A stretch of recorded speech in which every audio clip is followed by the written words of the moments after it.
नमस्कार। Chanakya IAS academy के daily current affair session में आपका स्वागत है। आज है 4 सितंबर और 4 सितंबर से जितने भी महत्वपूर्ण प्रश्न बनते हैं हम उन पर चर्चा करेंगे। हमारा आज का पहला प्रश्न है, हाल ही में इसरो द्वारा लॉन्च आदित्य L1 को किस रॉकेट से लॉन्च किया गया था? PSLV C57, GSLV C57 या GSLV C54 या फिर इनमें से कोई नहीं।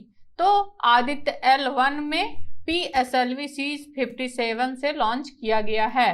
भारतीय अंतरिक्ष अनुसंधान संगठन ने सतीश धवन अंतरिक्ष केंद्र श्रीहरिकोटा से आदित्य L1 नामक भारत का पहला सौर वेधशाला मिशन सफलतापूर्वक लॉन्च किया है।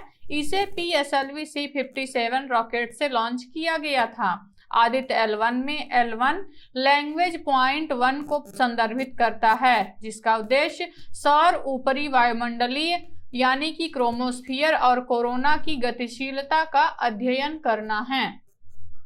हमारा आज अगला प्रश्न देखेंगे, हाल ही में सरकार द्वारा एक राष्ट्र एक चुनाव की जांच के लिए बनाई गई उच्च स्तरीय समिति के अध्यक्ष कौन हैं? प्रणब मुखर्जी, रामनाथ कोविंद, नरेंद्र मोदी या फिर द्रौपदी मुर्मू? तो अभी हाल ही में एक राष्ट्र एक चुनाव के लिए बनाई गई कमेटी के अध्यक्ष हैं रामनाथ कोविंद। भारत सरकार ने एक राष्ट्र एक चुनाव की जांच के लिए 8 सदस्यीय उच्च स्तरीय समिति का गठन किया है।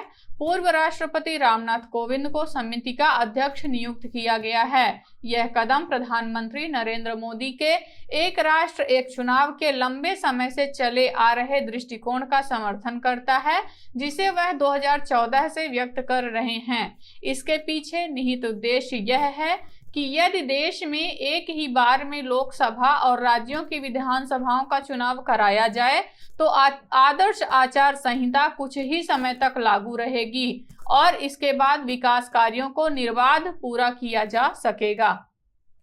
हमारा आज अगला प्रश्न देखेंगे, हाल ही में जारी ग्लोबल फाइनेंस पत्रिका की रिपोर्ट में किस भारतीय गवर्नर को विश्व स्तर पर शीर्ष स्थान प्रदान किया गया है? शक्तिकांत दास, उर्जित आर पटेल, रघुराम राजन या फिर इनमें से कोई नहीं? तो अभी हाल ही में शक्तिकांत दास को ग्लोबल फाइनेंस की पत्रिका में शीर्ष स्थान प्रदान किया गया है। भारतीय रिजर्व बैंक के गवर्नर शक्तिकांत दास को अमेरिका स्थित ग्लोबल फाइनेंस पत्रिका द्वारा विश्व स्तर पर शीर्ष केंद्रीय बैंकर के रूप में स्थान दिया गया है। Global finance centre banker report cards 2023 में उन्हें A+ रेटिंग दी गई है। उन्हें 3 केंद्रीय बैंक गवर्नरों की सूची में शीर्ष पर रखा गया है, जिन्हें A+ रेटिंग दी गई थी। मुद्रास्फीति नियंत्रण, आर्थिक विकास लक्ष्य, मुद्रा स्थिरता और ब्याज दर प्रबंधन में सफलता के लिए ये ग्रेड पैमाने पर आधारित होते हैं। हमारा आज अगला प्रश्न देखेंगे, हाल ही में किसने आधिकारिक तौर पर अक्टूबर को हिंदू विरासत माह घोषित किया है? जॉर्जिया, शबाना, कोलंबस या फिर इनमें से कोई नहीं? तो अभी हाल ही में एक अमेरिकी राज्य जॉर्जिया ने अक्टूबर माह को हिंदू विरासत माह घोषित किया है। एक आधिकारिक उद्घोषणा में अमेरिकी राज्य जॉर्जिया के गवर्नर ब्रायन केम्प ने अक्टूबर को हिंदू विरासत महीना घोषित किया है, जिसका उद्देश्य अपनी समृद्ध संस्कृति और भारत से उत्पन्न विविध आध्यात्मिक परंपराओं पर जोर देकर हिंदू विरासत का जश्न मनाना है। हिंदू विरासत माह हिंदू धर्म को एक दीर्घकालिक परंपरा के रूप में उजागर करने के उद्देश्य से एक विश्वव्यापी प्रयास के रूप में कार्य करता है। हिंदू धर्म दुनिया का तीसरा सबसे बड़ा धर्म है। हमारा आज अगला प्रश्न देखेंगे, हाल ही में किसे FTII पुणे के अध्यक्ष के रूप में नामांकित किया गया है? अमिताभ बच्चन, राजकुमार राव, आर माधवन या फिर सनी देओल? तो अभी हाल ही में आर माधवन को FTII यानी कि भारतीय फिल्म एवं टेलीविजन संस्थान के अध्यक्ष के रूप में नामांकित किया गया है। प्रसिद्ध अभिनेता आर माधवन को भारतीय फिल्म एवं टेलीविजन संस्थान पुणे के नए अध्यक्ष के रूप में नामित किया गया है। इसके अतिरिक्त वह FTII की गवर्निंग काउंसिल के अध्यक्ष के रूप में भी काम करेंगे। माधवन का नामांकन उनकी film rocketry the Nambi effect की हालिया सफलता के बाद हुआ है, जिसने राष्ट्रीय स्तर पर पहचान हासिल की है। इस फिल्म ने 69वें राष्ट्रीय फिल्म पुरस्कारों के दौरान प्रतिष्ठित सर्वश्रेष्ठ फीचर फिल्म का पुरस्कार हासिल किया है। हमारा आज का अगला प्रश्न देखेंगे। हाँ, दुनिया का पहला पोर्टेबल अस्पताल आरोग्य मैत्री क्यूब किस देश में स्थित है? भारत, अमेरिका, जापान या फिर फ्रांस?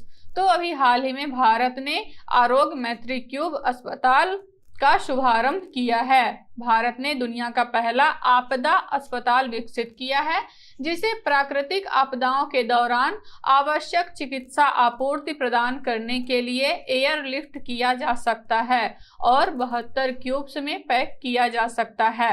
आरोग्य मैत्री क्यूब प्रोजेक्ट में operation theatre, mini ICU, ventilator और बहुत कुछ शामिल हैं। हमारा आज का अगला प्रश्न देखेंगे।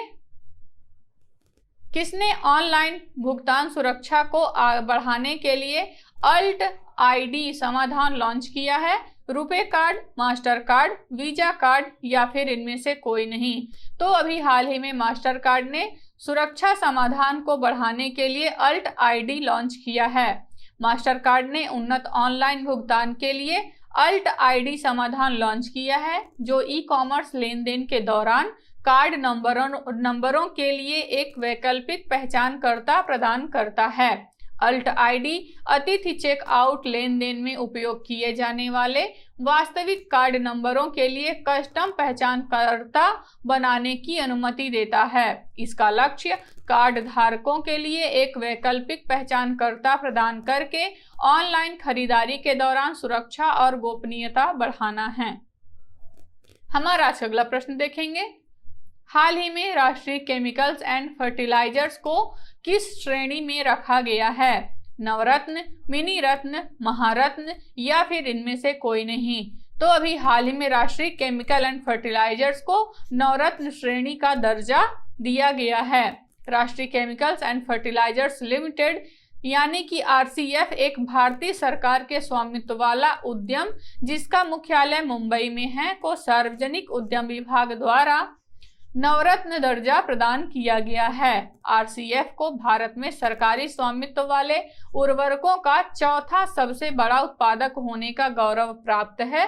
1978 में कंपनी की स्थापना भारतीय उर्वरक निगम के पुनर्गठन के बाद हुई थी।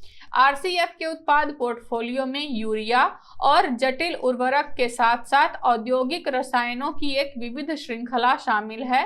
राष्ट्रीय केमिकल्स एंड फर्टिलाइजर्स के अध्यक्ष और एमडी हैं एससी मुदगेरीकर।